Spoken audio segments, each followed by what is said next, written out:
My ex abandoned the children to their fate, and everything went wrong for him.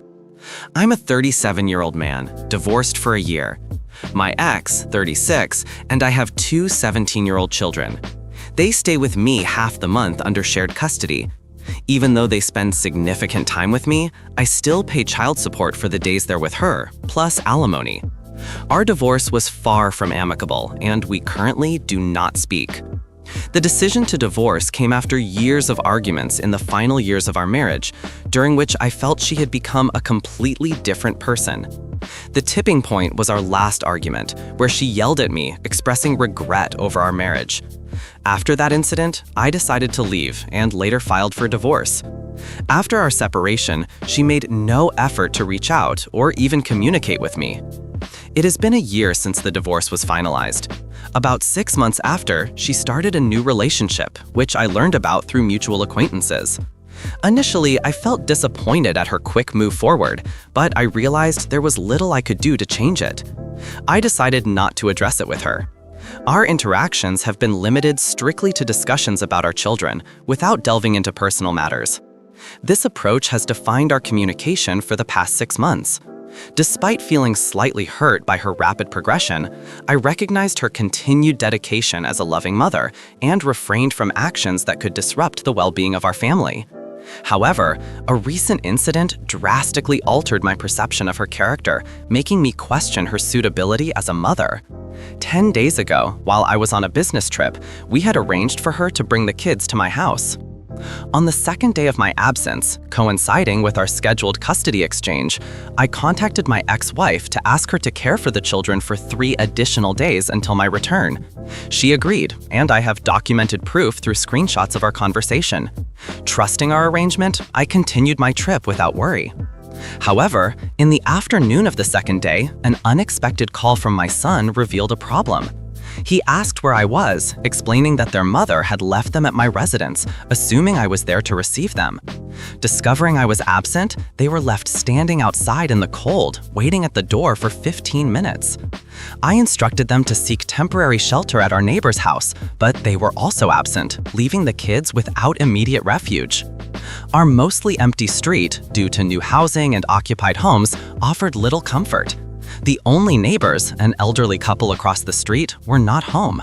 Panicking, I told my children to wait a moment while I tried to contact their mother. My immediate thought was to ask her to pick them up to avoid the cold and the risk of illness. Expecting a quick apology in action, I was stunned by her response.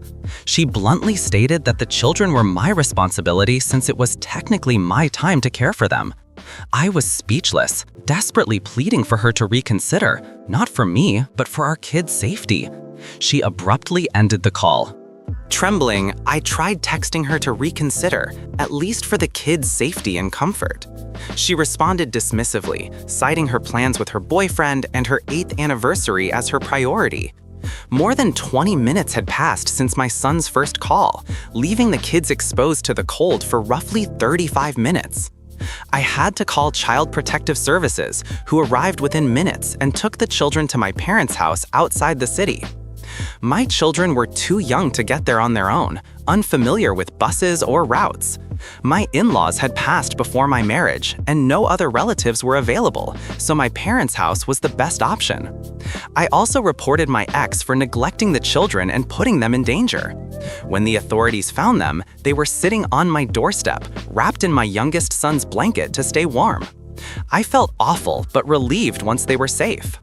My ex-wife was arrested for negligence within hours. I went to bed feeling slightly better, knowing my children were safe and that she would face consequences. Immediately after ensuring their safety, I contacted my lawyer to pursue full custody, which would also end child support payments. This decision was driven by the need to ensure my children's safety. In the following days, my ex and I didn't communicate until I returned. My first priority was seeing my children and apologizing for the distress caused by my absence. I assured them that seeking full custody would guarantee their constant safety and presence with me. My older son's reaction was a mix of relief and happiness, which surprised me. I had always believed his mother competent despite our differences. He revealed that she had forbidden them from talking to me about these issues. Eventually, he admitted they had a hard time at her house because she was overly strict, restricting sweets and healthy food. He explained that she forced them to eat bland meals like oatmeal daily, reserving minor treats only for weekends. I've always believed moderation prevents unhealthy relationships with food and supports overall child development. Conversations with my children revealed a restrictive environment at their mother's home, limited social activities, denied simple pleasures, and constant reprimands. They were also instructed not to tell me, which had kept me unaware of their living conditions. I confronted my ex-wife about these issues. She yelled at me for reporting her to the police, but I focused on what my children had shared. Her explanations made no sense. She claimed she was between jobs and couldn't afford expenses, despite my substantial support. The situation escalated into a legal case, emphasizing the seriousness of her actions. About a week and a half later, her reaction only came after legal notifications. She showed emotional distress that seemed insincere, triggered not by concern for the children, but the risk of losing custody and financial support. She shifted between pleading and financial excuses, reinforcing my decision to pursue full custody. I sought nannies for work hours, with my mother temporarily helping. One day, she showed up at my door, refusing to leave without speaking to me. I warned her that continued erratic behavior could lead to a restraining order, but she begged me to withdraw the case, claiming overwhelming pressure from the criminal charges, custody dispute, and legal proceedings. I reminded her the situation was a result of her own actions. I've been fair in seeking full custody. She had been selfish, dishonest, and a failure as a mother. Being stern with her was justified. She cried during our call, claiming I was being horrible, but it was her own behavior that created this scenario. Update 1. 2 days later, I realized there was no reason to feel guilty. My parents and friends confirmed I was doing the right thing. Funds I sent for the kids were being spent on her, not them. My children's revelations exposed the incongruence between her claimed financial struggles and her lifestyle. Update 2. She quickly gave up the custody battle, unwilling to pay for legal representation. My children are now fully under my custody. The case is largely in my favor. Contact with her new boyfriend reinforced that she prioritized her relationship over her children. Evidence from calls and social media confirmed the stark difference between her claims and reality. Update 3. My kids are happy and rarely mention their mother.